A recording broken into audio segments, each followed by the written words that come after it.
Hello, my name is Chuck. In this presentation, we're going to cover tropical cyclones in the Weathermuffin app for sailors. In this presentation, we covered what is Weathermuffin, why use Weathermuffin for hurricanes, what geographic areas are covered, what information is available, where does the information come from, and what about passage planning. First of all, what is Weathermuffin? It is a unique and novel weather app for sailors, and especially world cruisers, designed by a fellow sailor. Weathermuffin actively monitors the conditions you care about most and alerts you of uncomfortable or potentially hazardous conditions you may encounter, such as steep waves, confused seas, wind opposing current, lightning, calms, and more.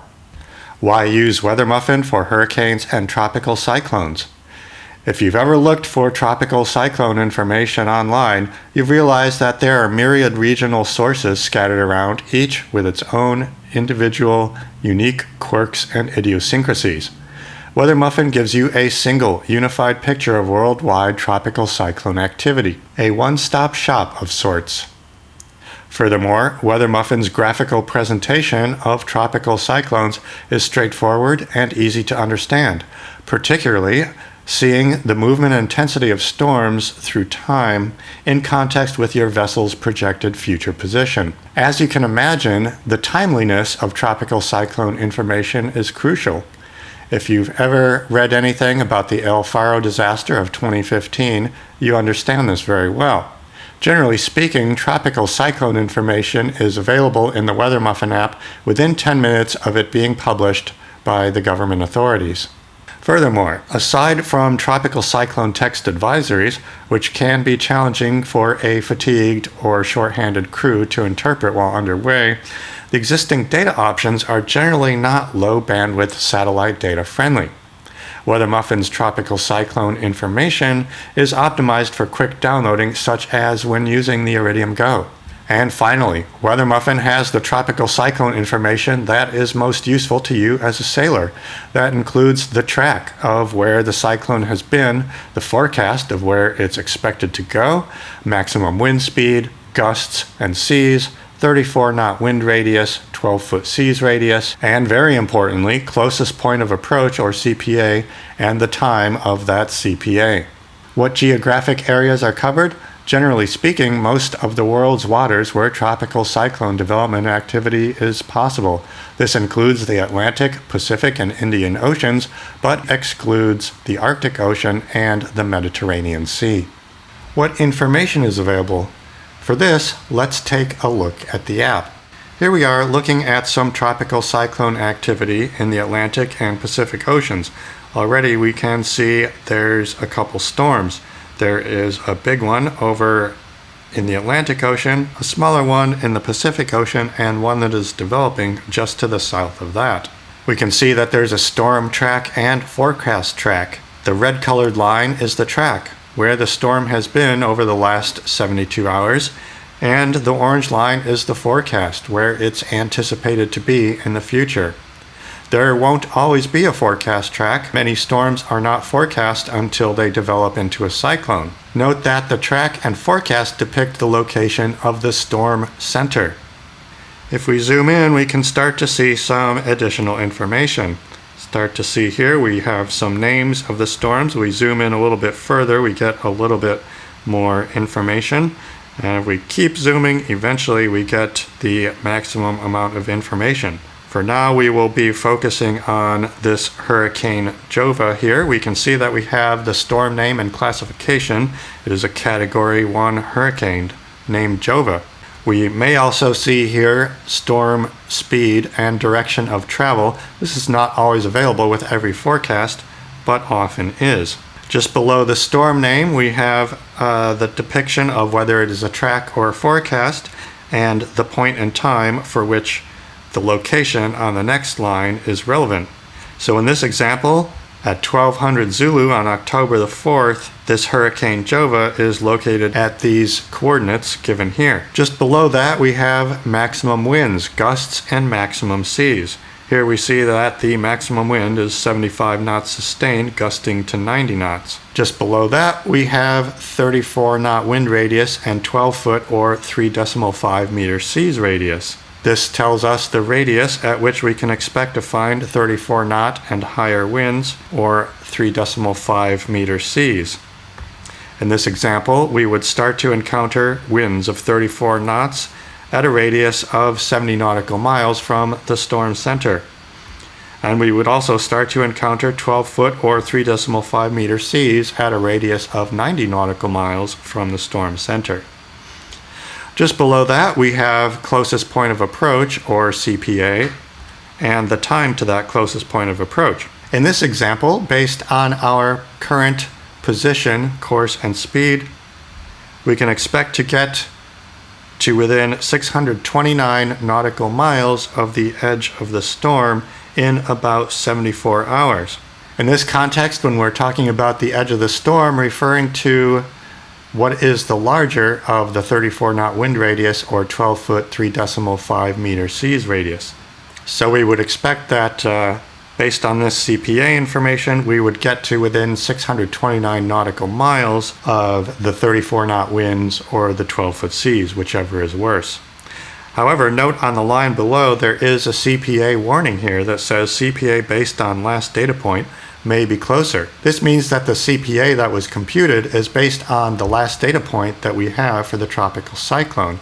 And beyond that, we don't have any more data yet. It may be beyond the window of forecasting. So the actual CPA could end up being closer than the 629 nautical miles computed here, because the forecast may change in the future, or we may get further into the future with a later forecast.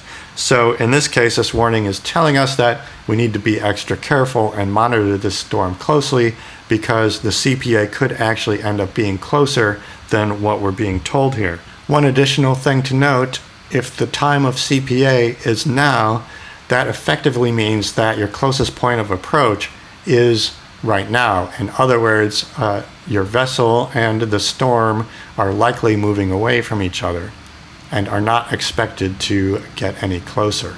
The next line tells us who was the reporting authority for this track and forecast and how recent it is.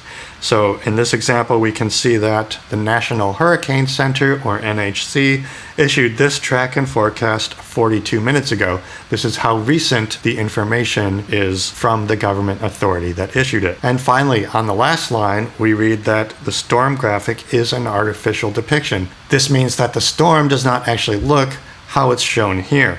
However, the storm size is based on the 34 knot wind radius and the 12 foot 3.5 meter seas radius, whichever is larger. So in this case, we know that the 34 knot wind radius is 70 nautical miles, the 12 foot 3.5 meter seas radius is 90 nautical miles, and the larger of the two is 90 nautical miles.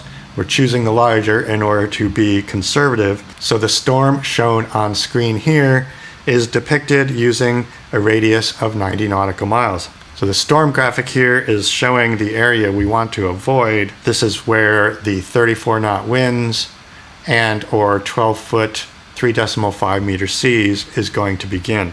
Okay, we're going to turn our attention now to this disturbance here that's just to the south. This is a disturbance. It actually hasn't formed into a cyclone yet, so it has not yet been named. This also means that it does not yet have a forecast. But we see something new here, which is just below the max wind 20 knots sustained. We see that it says formation chance 60% in 48 hours, 90% in 7 days. This is the expected probability of development for this disturbance. In other words, there's a 60% chance of it developing into a cyclone in the next 48 hours and a 90% chance of it developing into a cyclone in the next 7 days. So this is something we would want to keep a very close eye on. Again, we have our CPA and time to CPA, as well as the issuing authority, the National Hurricane Center, and how recently ago the track was published. Now, one interesting thing we can do in Weathermuffin is we can look forward in time to see where these things are going. So if we use the time slider down here at the bottom, we can choose different points of time in the future to see how the storms move and develop in intensity. So if we scroll forward here in time, we see that suddenly Jova has very rapidly intensified into a major hurricane with maximum winds of 115 knots. Again, all of this information that's displayed updates based on the time you've selected. And we can also see in context with our vessel's current position, course, and speed. If you look in the top left corner, we have our vessel with its projected future position. So we're departing out of San Francisco and heading out to sea. We can see that we might be converging with this storm here and almost certainly want to adjust our course or turn around and head back to port. If we zoom in, all of our information is available for every point in time. So we can see how all of the data changes over time based on the forecast for the storm.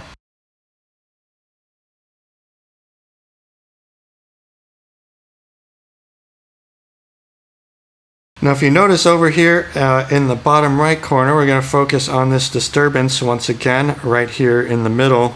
It has a flashing question mark. Anytime you see the flashing question mark, that means that the data that's being shown is more than 12 hours beyond the data that we have. In other words, we have chosen to look at a time beyond which there is available data. And in that case, we don't necessarily know where the storm will be. If it's 12 hours beyond the end of the track or 12 hours beyond the last forecast time, we don't have any information about where the storm is going to be, so it's not possible to depict it on screen in an accurate manner. So this question mark just warns us, hey, we don't actually know where the storm is going to be at this time, so it could be anywhere in that vicinity or anywhere else. There are a couple settings related to tropical cyclones. If we tap on the chart layers icon, we can use this toggle to turn the display of tropical cyclones on and off as we need. And if you're going to download via the Iridium Go, then you can choose whether or not to download cyclones